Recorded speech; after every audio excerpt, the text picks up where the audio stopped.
আমি নিজেই অবাক হয়ে গেছি আর নিজে আবেগে আপ্লুত হয়ে গেছি। শুরুটা যেহেতু আমার বাসা থেকেই হয়েছিল, একটু ইমোশনাল, একটু বলতে কষ্ট হচ্ছে আজকে। ক্রীড়াঙ্গনের প্রতি বাবার যে আন্তরিকতা, ভালোবাসাটা খণ্ডে খণ্ডে দেখা হয়েছে। কতটা পথ পেরোলে তাকে পথিক বলা যায়, কত দেয়াল ডিঙালে মেলে অর্জন, কত সাহস নিয়ে এগিয়ে চললে নতুনের সাথে হয় চুক্তি। বাংলায় আর্চারির জনক কাজী রাজিবউদ্দিন আহমেদ চপ্পল এবার সেই গল্পটা শোনাতেই পারেন।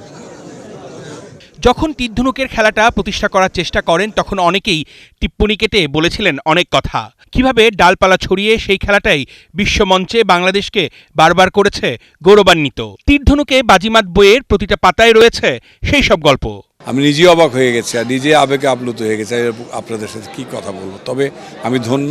তবে এটা একটাই মেসেজ দেয় যে আমার মতো যারা লেখক নয় কিন্তু লেখার ইচ্ছা আছে তারাও জাগ্রত হয়ে যাবে ক্রীড়া সম্পর্কে যার যার অভিজ্ঞতা নিয়ে কিছু বলার। যে আর্চারির মাধ্যমে আমরা কিন্তু আমাদের দেশের পতাকাকে বারবার বিদেশের মাটিতে তুলে ধরতে পেরেছি। তো এটা নিয়ে যখন একটা বইয়ের প্রপোজাল আসলো এবং আমাদের কাছে ভালো লাগলো বইয়ের কন্টেন্ট। ওয়ার্ল্ডে যারা খেলছে তাদের সাথে যোগাযোগ রাখাটা খুবই ইম্পর্টেন্ট এবং এখানে চপলের ভূমিকা কিন্তু লিডিং ভূমিকা।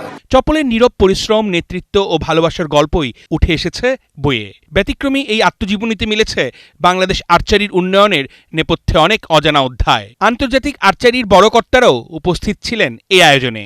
Bangladesh Archery Federation, which is one of our younger federations, but with a lot of success in a very short time. Sultan Archery Chabul, Sultan from Archery, Mr. Chabul.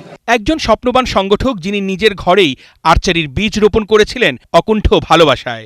আজ সেই বীজ মহিরুহ হয়ে ছড়িয়ে পড়েছে দেশের গণ্ডি পেরিয়ে আন্তর্জাতিক আঙিনায়। তার একটা স্বপ্নের ব্যাপার, একটা বই বের করবে, আর্চারির কাহিনী থাকবে, সেখানে সব কিছু থাকবে।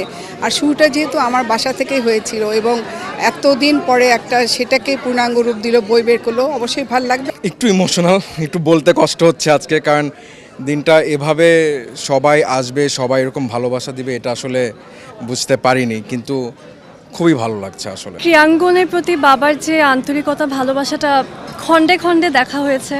কয়েকজন বাসায় আসতেন, দেখা হতো।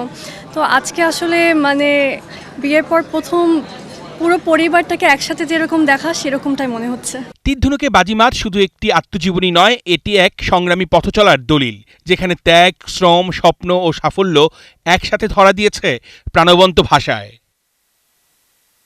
অর্ণব বাপি, ৭১।